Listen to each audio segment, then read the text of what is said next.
Listen now, we the talk around town. Alex threw the ball to Smokey for a touchdown. It's fourth down and you don't really want no more. We've been winning from the door. You should check the scoreboard.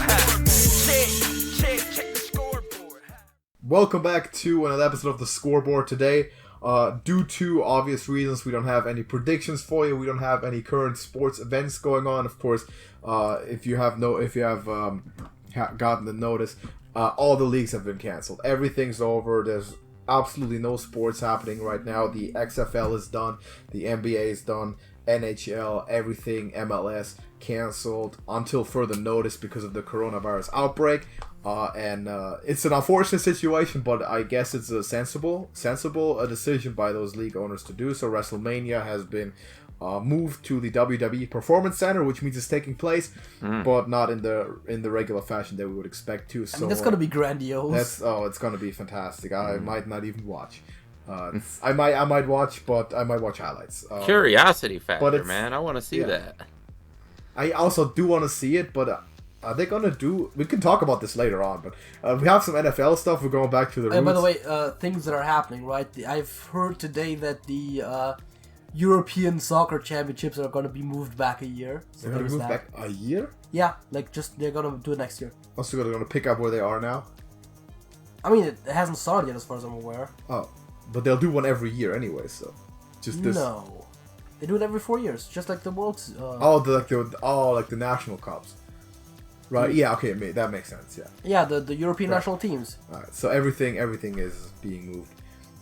We don't know about the XFL NBA seasons. They've been suspended until further notice. They might come back for playoffs. The XFL regular season was cancelled, but they haven't. I don't think they've released a statement about the postseason yet. So there might be playoffs. There might be Stanley Cup playoffs. We don't know for sure. Is it just me, or was last time we did XFL predictions actually the time we were all in a three-way tie? I think we were. So Smokey, actually, what's the standings? I think you already texted me, but you told me once again, due to the virus, now we end the season tied. Yeah, we all ended up with 10. I think it was. All right, we're all 500. Yeah, we're all 500. Yep, that's exactly what it was. Incredible. Makes sense. We're picking the spread, so we're exactly where we are expected to be. Of course. No XFL predictions today, but we're getting back to the NFL. Luckily, at least something's happening because free agency has started. The draft is looming, coming up so far. Expected to happen as scheduled. Of course, the owners' meeting, the NFLPA meetings were canceled and moved, but some things have happened anyway. No more pro days are going to happen. Interviews with the players are going to happen over the phone. But the NFL draft is supposed to right now happen as planned, probably before an empty crowd though, or not on stage at all, which is unfortunate because it's a great event.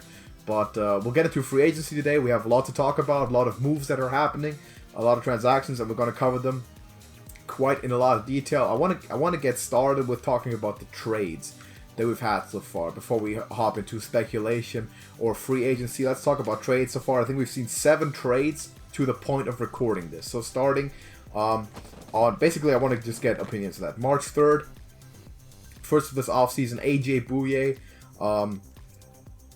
traded to the Denver Broncos from Jacksonville for a 4th round pick this year, number 137. He was regarded as one of the top 5 cornerbacks in the league for a while there at Jacksonville with Jalen Ramsey. But this Jacksonville defense is completely being disassembled right now. So we also have Calais Campbell going to Baltimore for a 5th. So they're not really getting a lot of value for these players that carried them to an AFC Championship game just 2 years ago. So what do we think about Jacksonville here? Do you like the trend that they're going at and the going rate for these players?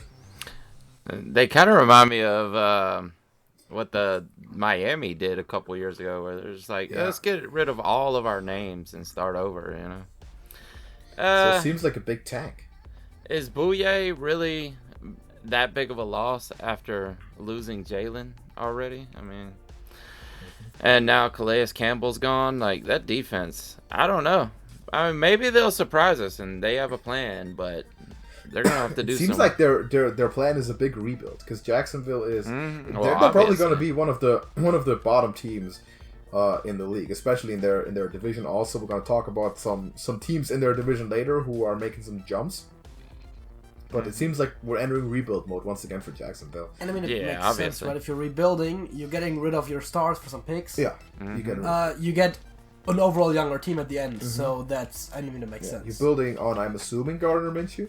And but it's going to take a couple of years, I think, until Jacksonville is in playoff contention again, and they seem to be acknowledging that with these trades. Another one we have, Russell Okung to the Carolina Panthers. You're going to see the Panthers, one of the more active teams.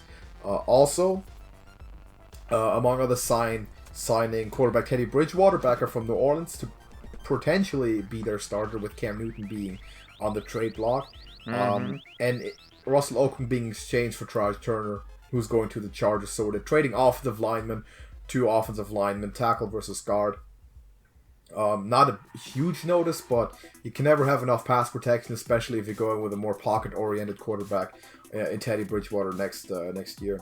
And a new regime in Carolina that seems more focused on those fundamentals.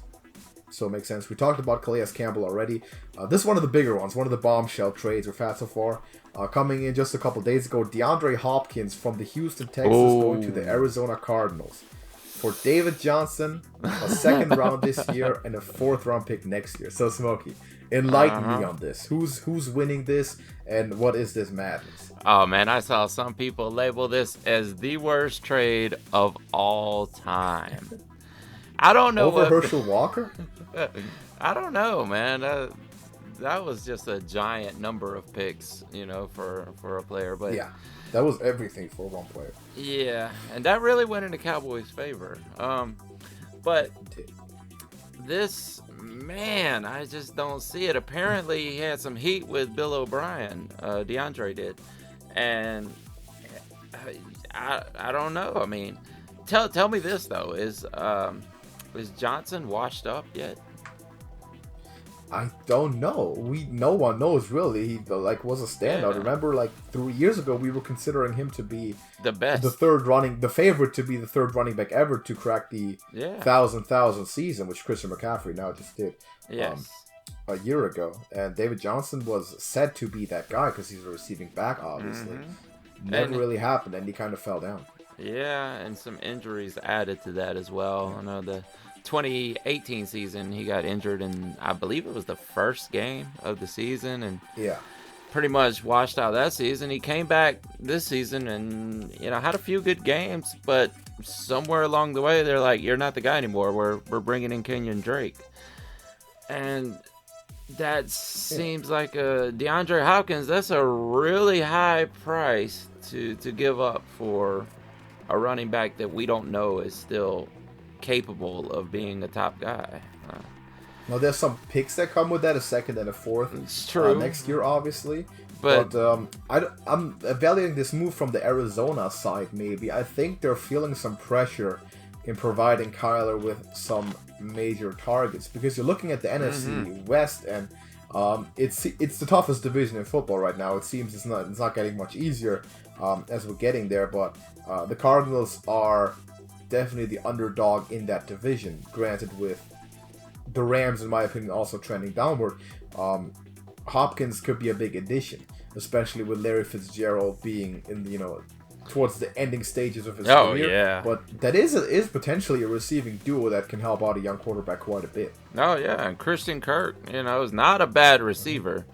So, I mean, this could go either way. It could be really good for Kyler, and he could put up huge numbers, or we could see something like the Browns happen all over again. Absolutely, yeah. Because what I would like to see from Arizona, instead of all these weapons, you need to build an offensive line. I mean, you have to protect your quarterback first before you give him all these weapons that he will never be able to throw to. You've seen last year the amount of pass rush you face in that division. With Jadeveon Clowney potentially not being with the Seahawks anymore, but you have Aaron Donald, you have the Rams, you have the Niners pass rushers, ferocious defenses, and you have to be able to block them first and foremost. So I'm curious to see how this works out. I have a bet for you, Smokey, though, to propose to you, which is, I think you're going to like it. Okay. And the condition is the following, right? Yes. A certain former Clemson quarterback will not be in the top 5 quarterbacks next year, provided that a player like of the caliber of DeAndre Hopkins is not joining the Texans this offseason. I will. Are you willing to take me up on that? I will definitely take you up on that. All right. So we're doing odds 1-to-1. How about 2 cans? 2 cans of Monster. All right. All right. So we're gonna write that down. Deshaun Watson is not gonna be top 5 quarterback next year. We're looking at basically passer rating, and we're looking at at success rate, at the record, everything. We'll all factor everything in, touchdown percentage and stuff. So I'm feeling pretty confident in him losing his best target. No, I don't think it was all DeAndre Hopkins, to tell you the truth. It really wasn't. I mean, he was definitely a big part of their receiving. Yeah. I mean, he's they great. did have, I think, 3 relatively popular targets. He might have his but like, how do popular targets happen, right? Someone getting doubled by 4. I mean, yeah, Well, but the thing is, right? The Texans have a lot of targets, and also with the picks, they get to restock. So I don't think it's a necessarily horrible trade for them. We'll see. They only have one of those picks this year. Yeah, that's true. And David Johnson is a running back who isn't going to add a layer to that offense as much. Well, he can definitely receive, and so can Duke Johnson. And Yeah. Carlos Hyde's going to be out of the picture. So you got 2, have been decent receiving running backs. And obviously, right now, it looks like Will Fuller's going to be the number 1 unless they pick up someone in free agency for some reason. Maybe expect him to draft a receiver. I also, do, and I maybe. think he will probably battle Kenny Stills for that second position right now. And and it does depend on who's going to play the slot and who's going to be the X and Y, and what are they looking like for tight end. I don't know that they stick with Darren Fells. I think they could definitely upgrade at tight end also, but I think Deshaun Watson is a generational talent, and he'll probably perform just as well and stay within the top 5. I disagree, and we have a bet, so we'll find out next season. Next trade coming up, same day, coming in just a couple hours later. Also, a barn burner, also involving NFC West. DeForest Buckner from the 49ers to the Indianapolis Colts for the 13th overall pick in this year's draft. And I couldn't believe it. First thing I saw is, of course, they're trading Buckner. I'm going crazy. I'm like, why? Why would you do this? He's like the second. He's the second best defensive tackle in the league. And then I see the compensation, and That's a big. He's pick. great. He's a great player, but he's a defensive tackle. Yeah. And this is quarterback compensation. This is like you're trading for a top tier starting quarterback with the 13th pick in the upcoming draft. I just don't see the point of this for Indianapolis, unfortunately, especially with the money that they had to give him. I don't see it at all. No. $26 million a year, second highest paid defensive tackle in the league now. You don't give up this type of capital for an interior defensive lineman, unless it's like Reggie White, and even then you don't. Yeah, I don't like it. I don't like it for the Colts. Like, yeah, the 49ers made out really well, but dude, you're 13th pick. Especially with the emergence of Eric Armstead now, and he's gotten a huge contract, obviously, on the same day. Now, personally, I was in the camp of go the other way around, right? Armstead was great. They were both great last year. But the 3 years before then, Buckner was basically the only good player on the team. Yeah, sure. When they were really slumping, he was an outstanding player, still is. Last year, Armstead emerged with his full potential, and of course, they were also former teammates at the University of Oregon. I was always in the camp of I'd rather let Eric Armstead walk than Buckner, because this is more reliable player. And whenever I think of Eric Armstead, I still think of Muhammad Wilkerson, if that name rings a bell with you, Smokey. Outstanding talent, came to the New York Jets, of course, got drafted. Played mediocre for 3 years, had an outstanding season, got that $100 million extension, and then resumed mediocrity once again. And I just hope that this isn't what's in store for Armstead, because his potential is of course incredible. I like Buckner in that spot better. I would like to keep him, but you can't turn down a 13th overall pick for an interior defensive lineman. I think it's vastly overpaid, especially with the Colts. At that point, they still haven't figured out their quarterback situation. They have now, but at that point, that sort of should have been their focus, and that's something where that pick would have been invested much better, in my opinion. So I'm sort of wondering what their point was with this. With that being said, yeah. If I was the Colts, I would not have done this. I would have used that 13th pick, and whether you get someone, if you get a quarterback for Phillip Rivers to mold, to help get ready, you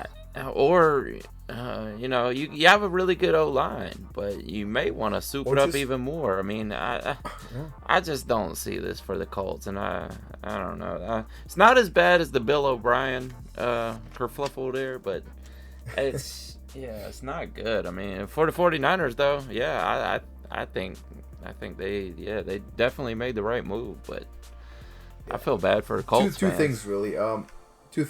You can hold the pick too. If you're on draft day and you're sitting there at 13 and there happens to be one of the top 4 or 5 quarterbacks on the board still, the value of this pick is going to rocket exponentially. Yeah, you can trade it off, yeah. You can get whatever you want for it at that point. Yeah. And you're trading it for defensive linemen before you have your pick figured out. The other thing is, though, if the Eric Armstead deal works out, and he got a big deal, obviously, then this is a great trade for the Niners because they're essentially the same position. They're the 3 technique in that 4-3 defensive line. We're expecting DJ Jones, Sheldon Day to be back. And essentially there's only so much space on the roster for both of those players, Buckner and Armstead, to get full reps. Almost impossible now. So one of them having to go makes sense with considering the salary cap hit that both of them incur. You can't pay both of them, especially seeing how much Buckner now got in Indianapolis. If that turns out to be the case, it's a phenomenal trade. And that 13th overall pick, I mean, I'm sort of looking at Jerry Jeudy here and thinking Kyle Shanahan's got a massive possibility. Plan. I would love that. I mean, I would love to see him being picked, and if not, trade him. If you've not trade the pick for an outstanding receiver or something. Oh, that would a lot of capital to work with. Wow, that would be a great receiving core. Manny's gone. So if you bring in Jerry Jeudy to play on the other side from Debo, wow, that's phenomenal right there. That could be a great move. It's a risky move, but it could pay off big time. I'm not sure how the upside's looking for Indianapolis. Don't get me wrong, fantastic player. He's wrecking games, but that's a lot of capital for a defensive tackle. I'm not sure about this, but we'll see. 2 more to go. This one involving your Atlanta Falcons, of course. Hayden Hurst, tight end acquired from Baltimore for a 2nd and a 5th. How do you like this one? How do you feel about that? I don't like it. I don't like it at all. I think we should have re-signed Hooper. But I don't know. David Hurst, really? You're going to give up a 2nd and a 5th for David Hurst? And a 4th. You get a 4th round pick with it. So that's something. Oh, okay. I must have missed that part. I forgot to mention that. The 4th and 5th are pretty close together, though. Yeah. So essentially a 2nd, 4 tight end. It's just not worth it. I mean, seems a lot. We need a star tight end. I mean, we've seen when we have a good tight end, we've seen how much better Matt Ryan can be when he's got somebody to check down to or some slant routes, But we've seen it with Tony Gonzalez, and Austin Hooper was set to be the new Tony Gonzalez, And I'm not comparing those two because Tony Gonzalez is a Hall of Famer. But who knows? I mean, Baker might end up, making a connection with Hooper up there, and he might become a Hall of Famer in the long run. But I don't know. Has anyone ever become a Hall of Famer in Cleveland? No, that's a rhetorical question. Yes, but at the moment, I don't know. I don't. That has to be said, though. You're not drafting anyone. This is frankly a terrible tight end draft this year. It is. Really good ones like last year with the 2 Iowa kids who were both first rounders. This year, it's one of the worst tight end drafts we've seen in a long time. So you have to spend an extra buck on free agency or on the trade block if you want someone. You get a good one, though. I mean... Yeah, he's not bad. Hey, Nurse is a good tight end. I don't know, man. I liked him at South Carolina, man, but... Yeah. We saw that Mark Andrews was the star up there, man. Yeah. He might fit in the system better, though. We'll figure it out. And lastly, of course, one of the biggest trades also, and this one is, about the highest capital invested so far, and I really have my doubts about this one. Stephon Diggs to the Buffalo Bills from Minnesota for, and get this, Buffalo's first round pick, their 5th, their 6th, and next year's 4th round pick. So that's 4 picks, including a first this year. That's a lot. It For is. Stephon Diggs. That is a lot. I like it for Josh Allen, but that's a lot to give up, man. I do. I like the connection Diggs there. did well, but like, Yeah. fuck. Considering this, the DeAndre Hopkins trade looks like a bargain for the Cardinals. Yeah. I mean, I think Diggs will do well there. I think it's going to be good for him, but I just don't think it's worth all those picks, man. Come on. I mean, the first round pick alone is pretty big, and then we got the 3 other ones. That's okay. The 3 other ones without the first round, it would have looked so much better. Now, it's going to be a late first, obviously, because the Vikings made the playoffs. True. They're going to be picking in the late 20s. But still, that's a lot to give up for a receiver like Stephon Diggs. So, Buffalo Bills been very active on the free agent market and the trade market. So they've spent a lot. Yeah, because they're not going to be active in the draft now. It doesn't seem like they will, because they traded away after picks. Yeah. Other AFC East teams also been active. The Dolphins, obviously, they've been shopping around a lot. And it seems like they're picking up the scraps from the Patriots a little bit. There were Kyle Van Noy signing Byron Jones, I believe, also in Miami. So all of those teams are sort of smelling the blood in the water now with the Patriots dynasty at apparently an end. We'll talk about that later.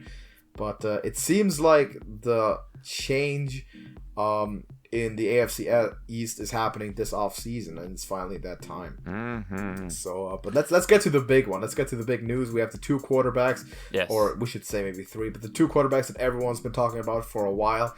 And this is, I should say this as a disclaimer, recorded at a time where both of those deals are virtually safe, but not 100% confirmed. As a matter of fact, the Phillip Rivers deal is, the Brady one is not. So, Phillip Rivers from the Chargers as a free agent goes to the Indianapolis Colts, and Tom Brady set to sign right now with the Tampa Bay Buccaneers, backing up the NFL touchdown leader. Just kidding.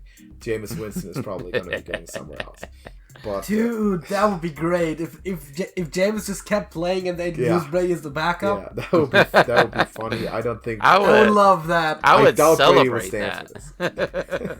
I would love it. And like any situation where Brady's the backup, I love it.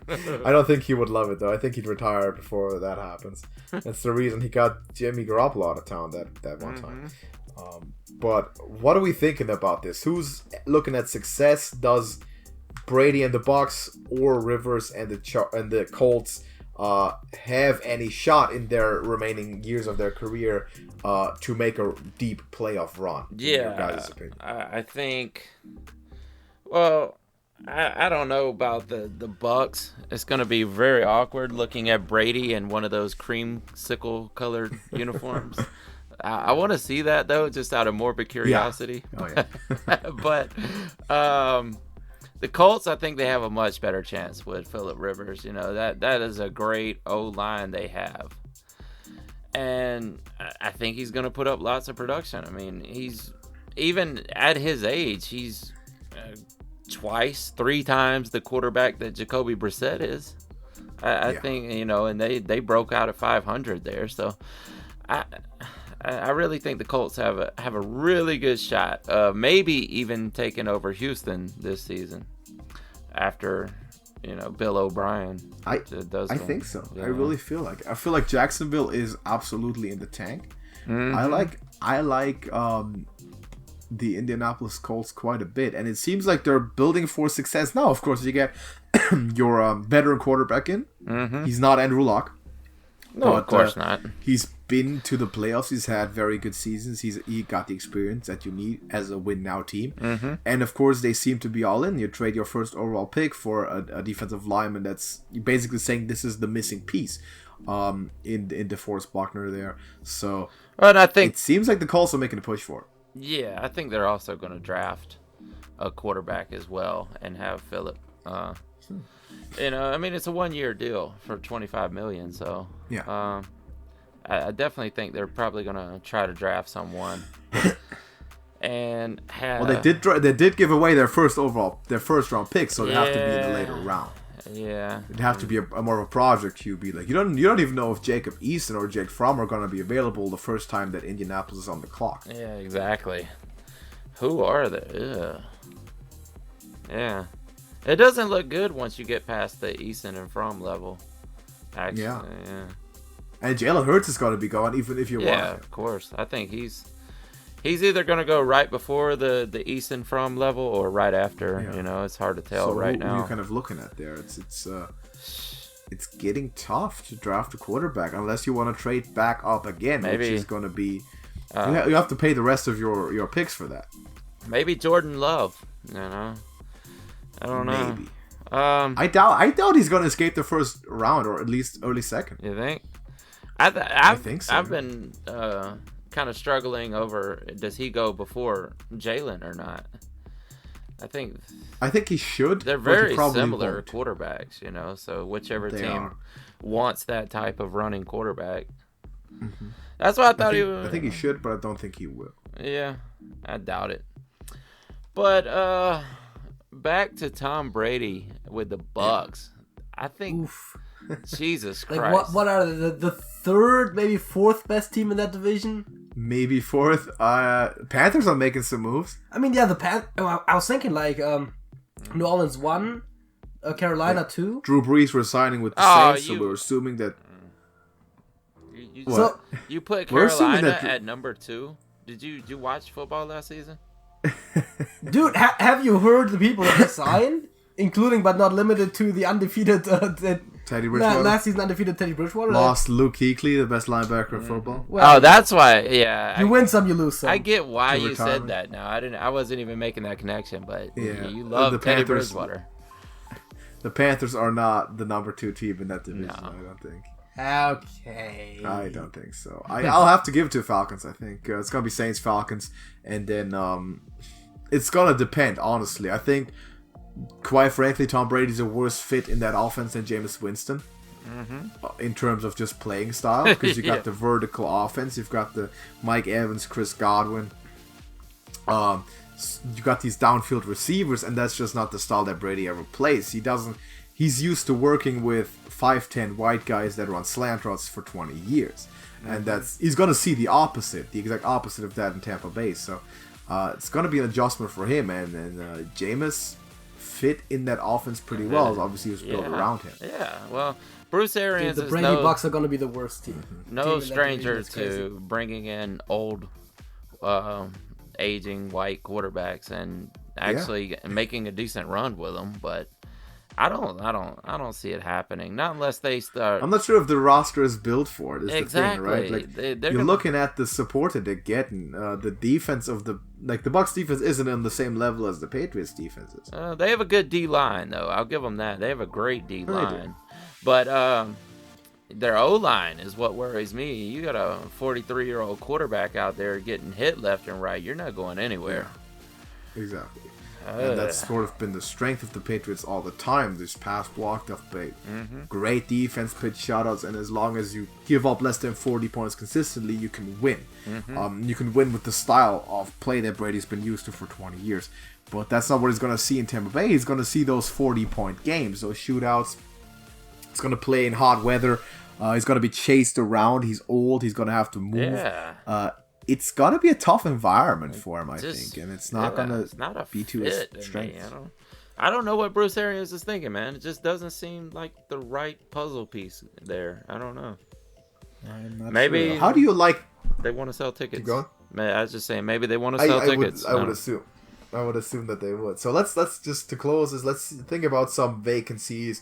In terms of the quarterback position. We're looking at the Chargers. We're looking at Miami. We're looking at the Patriots now, obviously.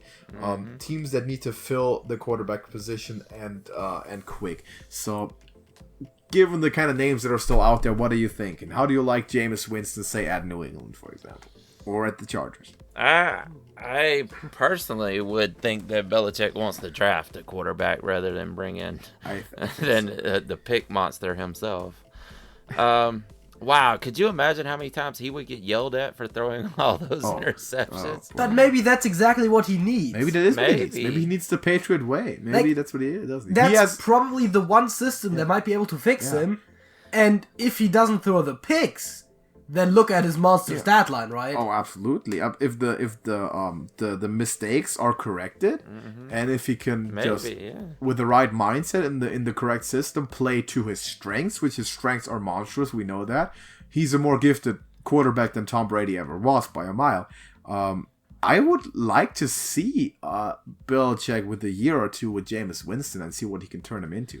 I wouldn't be surprised, though. I think Belichick's probably more of a Jacob Eason, Jake Fromm type guy, I mean, that fits his style more, but... Yeah. I think you'll bring someone in, you'll have him contest with Jarrett Stidham in camp. Yeah. And also you have, with Jameis, you have the same problem that you have with the other direction, of course, where Brady going to the Bucs, the team is not a good fit. Of course, that works the other way around, too. Exactly. You can't just switch those two quarterbacks around and expect that to work. Yeah. But you can take 4 years or 5 years of Tampa Bay out of Jameis easier than you can take 20 years of the Patriot way out of Tom Brady. You know what I'm saying? If you put him in the Patriots offense, then he's not going to be able to make those spectacular plays that he's going to lose a lot of his upside. Granted, he might also not throw as many picks, which is kind of... But look at it the other way. Now the playbook is open further. I said he's obviously a more gifted player. Now Bill Belichick and that offensive play calling, they have more opportunities to stretch the field vertically. And run all those types of plays that Jameis Winston now enables them to go with. Granted, higher risk offense, obviously, not the system that they have been running, but there's also definitely an upside to it. If that were to happen, of course, there's no rumors about that at the moment. We're just completely making that up, speculating by ourselves. I think... But he's going to end up somewhere. I think he ends up as a backup. I think maybe you bring him down to Miami and have a quarterback battle for Tua's first season down there. Oh, you're already putting Tua in a Dolphins uniform. Yeah, I think it's... You're saying it's done. I mean, Burrow's definitely going to Cincinnati, right? I would think so. Yeah. So, what are the Dolphins going to pass up on probably the... I personally think Tua is better than Joe Burrow myself. I mean, he is the better player, of course. Yes, just a much higher risk.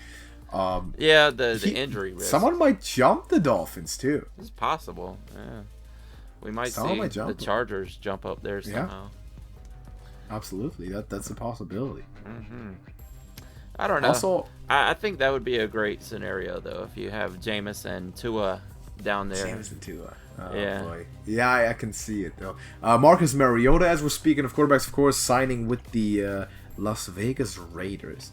And you kind of wonder what the situation there is going to be. Is he going to... I suppose he's going to sit there as a backup. Are the Raiders potentially still in the market to draft a quarterback? What's the situation with Derek Carr looking like? A lot of questions to be answered there also. That's going to be a quarterback battle because I see those two as very similar quarterbacks. They both had their big seasons at the exact same time, and they both broke their legs on the exact same week, and they ended up failing from that point on in their career. So those two quarterbacks actually have a very similar path to where they're at right now to be on the same team. So I kind of would like to see a quarterback battle right there to see who gets the starting job, which I would assume right now is probably Derek Carr. But now, how about this idea? How about you bring in Jameis? You trade Derek Carr for some picks. You bring in Jameis Winston.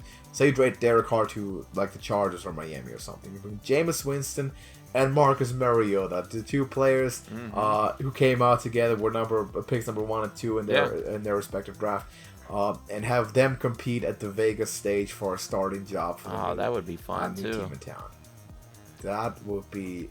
It would be a show for sure. And they played each other that year. They did, and it guarantees you a spot on Hard Knocks if that's what you want. Like if you're looking for exposure, selling tickets, that's the route you're going. Jameis Winston sounds like the kind of guy who would make a lot of sense in Las Vegas, independently of what the team is, just the city. Yeah, it does, right? If you can keep him out, if you can keep him out of trouble. I mean that's a problem, of course, but he throws the ball. Is it gonna hit the opponent? Is it gonna hit his team? Yeah. Who knows? He's throwing it. Someone in the stands catching it. Someone's catching it. Dude, if they're playing a team with red uniforms, then you can actually make the whole roulette parallel. Like, is it gonna land on black? Is it gonna land on red? Who knows? Who knows? We'll see. Jameis is just chucking It's 50-50. We'll figure it out. There's a small chance it hits something green. And there is a history between the Raiders and Buccaneers, of course, involving John Gruden. Funnily enough, obviously, quite heavily. So I mean, it would be a cool storyline. Of course, to me, the Raiders are not a competitive football team in any way when it comes to actual NFL success, but they're going to be entertaining. Going to be an entertaining act, and I guess that's exactly what us non-Raiders fans want out of a team like them. So I think we're okay with that. Yeah. By the way, as we are recording this, of course, breaking news is coming in more and more. We're having the Twitter feed of Ian Rappaport open by the way of recording, and the Brady deals, it seems to be done, and multiple sources are reporting Brady to the Buccaneers. The reports are coming out that the Chargers are very much in the race, or were in the race for Tom Brady. Yes. He's strongly tending to the Bucs, and it seems more than likely that by the time that you're listening to this video, it's going to be officially announced. Time of recording, it's not official, but it appears that way. We have some more coming in. We got Derek Watt, brother of JJ Watt, brother of TJ Watt, joining his brother at the Pittsburgh Steelers as a fullback. So that's something to report on. Doesn't seem anything else is coming just now, but expect more coming up. We've only had 7 trades at this point, and I'm expecting a couple more to come up. Of course, there's more names out there that need to find a definitive place, be it Brady, Jameis Winston, maybe Derek Carr, and we'll get into the draft talk pretty soon. There's still some names, some big free agent names out there. I'm including Jadeveon Clowney, who have not signed with the team yet. So there's going to be and Ndamukong Suh. A lot of things there. Ndamukong Suh, yeah. So there's quite a few actually. We'll have more to report on for sure. But I think for today, this is all we needed to cover there. We're getting back to the NFL because all of the other leagues, unfortunately, were cut short. So no actual sports to report on at the moment, very sadly. But it's draft season at least. Unless avoiding the coronavirus is now a sport. Let's make it a sport. That's what I'm saying. I like our success at avoiding the coronavirus so far. That is us 3, not everyone, not the NBA, but us 3. Oh yeah. Because the NBA seems to be not in a great spot right now. Yeah. I say just get them in a room. Everybody gets it. They're all healthy young men. They're gonna recover. Get it all over with and get back to playing because everybody. Get them in a room, bring one guy in, have him cough around, and just 2 weeks later everyone's good. Yeah. Yes, exactly. I guess the main problem is still the fan base though. You still can't play in front of stadiums. So. Yeah, and playing in front of an empty stadium. I mean, to be fair, they do have the TV deals, so they're still getting money out of it. It's not the same. Man, it's really. I'll just say it looks extremely weird to watch pro wrestling without an audience. Well, it does, and imagine WrestleMania being that. We brought it up in the beginning, but we've seen it for the tapings, Raw, SmackDown. WrestleMania is going to be taped, or actually broadcasted live from the WWE Performance Center, which is going to be the weirdest thing you have ever seen. Because there's going to be no crowd pops, there's not going to be any surprise reactions. Yeah. It might end up being the second worst WrestleMania of all time. Who knows? It might be the worst. I saw that. Dude, have you seen WrestleMania 2? I have, but there was an audience. Well, there was 3 audiences actually, because but there's going to be no audience here. So it's so weird to do it because there's such a direct interconnection between crowd and performers. Is have all the trainees down at the Performance Center come out and be the crowd, bring their girlfriends, take their temperatures at the door, whatever you got to do, you know, and just friends and family can crowd around the ring and at least have some kind of audience. It would make it a little more interesting, I would think. It would. They might just pull all the jobbers that they have, sit them down or something, maybe.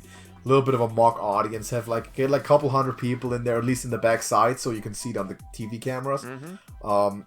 Give them test a couple hundred people, just medical test, let them go in there. They might, I don't know, but it's gonna be a weird situation because WrestleMania is supposed to be the pinnacle, right? It's supposed to be the biggest event. You got these guys coming back like Edge and and Lesnar and all these big names, and you wanted Dude, like, imagine, like, surprise WrestleMania return in front of no audience. in front of nobody, right? Wow. Yeah, like, imagine that, like, CM Punk walks in the door and, like... And nobody nothing, right? says anything. Yeah, he just like- comes in and has a match. The announcer's Probably like, underwhelming oh match my because- god, he's back! Yeah. Silence. But you, Smoke, you actually have a background in pro wrestling, right? Yes. So answer me this: Uh-huh. How would it be? Because I don't know for sure, but how is it from a performer's point of view? Do you really put 100% in selling stuff, in hyping, in getting the moves over if there's no one present watching? No. I mean, you want to give, whatever you got in practice, of course, just to impress your trainer for the most part. But and you're new to it at that time. But I can tell you, dude, the smaller the crowd, the harder it is. That's from any performance standpoint, even in music, man. Exactly. The smaller the crowd, Everywhere. the harder it is to get into it. Yeah, you're not gonna go that extra mile because you're not. The point is you're supposed to be entertaining people, right? Yeah. And if you're not getting the feedback, like no one's there, you're not gonna go the extra step to really sell that bomb, to really, You don't get the do all the adrenaline. laughing and Yeah. exactly. You don't. It's more like a practice, like a taping. Mm-hmm. So it's gonna be incredibly weird. I'm gonna be taking a look at it, but I don't know how this is gonna be made to work. Which is very unfortunate because, of course, pro wrestling is one of the businesses that relies the most on crowd interaction and huge amounts of people in a single location and the whole show around it. It's like a huge circus, obviously. I mean, that's basically where it comes from. That is where it comes from. From, like, traveling strongmen. Yeah, exactly. Lift the cannonball barbells and stuff. Yeah, I mean, the strongmen wrestling each other was what eventually turned into pro wrestling. Exactly. Yeah, it started in the carnivals, the athletic shows that they would have at the carnivals. And yeah, basically, you would bring people out the audience. It's gonna be weird. Like, starting just from the entrance, like, music plays, they're gonna walking down the ramp. Are they gonna, like, hype up? Are they gonna jump around? There's no one there to high five in the stands and throw your shirt off. What are you doing, right? You can. It's gonna be really weird unless they drum up some kind of mock audience, which I hope they do in a safe way. They're just gonna put out a bunch of cardboard cutouts of humans. Just people like in the 2K games that look super fake, And just then- bobbing up and down with generic signs. And then you'll have, like, on the entrance ramp, you'll have, like, a bunch of those cardboard cutouts with, like, a reached out arm. Yeah, and they'll just slap them. against. Yeah, exactly. A couple of those sandbags, maybe. That. And then they'll just pump in audience noise like they always do. I mean, yeah, that's true. They always do that. They might totally like that. That would be fantastic, of course, if they just play the audience sounds when no one there. I mean, they do it when there are people there. Yeah, but then it's like We've had it before that, like, mild boos in the actual audience, and then on the TV broadcast, like, wild cheering. Yeah, exactly. Oh, yeah. That would be. And That would be fantastic. No way. Yeah, we'll see about that. We'll watch it, of course. We'll be back next week too. We're trying to continue, of course, the scoreboard as long as there's anything to talk about. And until the NFL draft, I'm confident that there will be, obviously. After that, we'll have to see. But we're going to continue it until then and hoping that sports picks up as soon as possible. I'm somewhat hopeful for baseball, at least, because it seems like, at least from an athletic point of view, the least of the contact sports in a way. But 4 feet of distance between each player, at least. that sort of thing, right? Yeah. I don't know. Biggest sports event going on right now is, by the way, the candidates tournament for the Chess World Championship happening right now in Russia. So if anyone happens to be interested in that, I certainly am. You can check that out, stream live on chess.com. That's where the scoreboard is going now. We're talking about chess. But that's honestly the biggest. I think we should get into sports. esports. We should, but there's esports. There have been esports that have been canceled. Really? Because of this. Yes. And But you I could don't just play know from enough home. about most Yeah, me either. about most esports that I can talk. I know 2 video games decently well, and both of those right now don't really have much competition going on because they're out of season. So tough, but we'll get sports back hopefully soon, and the NFL draft free agency is going to give us plenty of material to cover and to go into depth about. So let us know your opinions in the comments about those trades that we've seen. What do you think about the names Hopkins, Buckner, and Stephon Diggs that have changed teams for really high value picks, a lot of capital, who's profiting from what, and what do you think about the potential of people like Tom Brady, Phillip Rivers with their new teams, where the Colts and Buccaneers, where they're trending, sort of where are you seeing those teams and the hierarchies in the upcoming season, and what does it imply for the draft? Let us know in the comments, and if you guys don't have anything to add for now, we're going to be done here. So JJ, no, Smokey, nothing. That's it. Alright, that's it. So thank you for watching. Drop a like on the video and go subscribe to Trash Can TV. Go subscribe to Trash Talk Sports also, which is Smokey's dedicated channel, new channel, which is linked on my channel page, by the way. You can go find that. Subscribe to Beyond Football if you haven't done that yet. And until next week, we're going to see you in the next one. Deuces.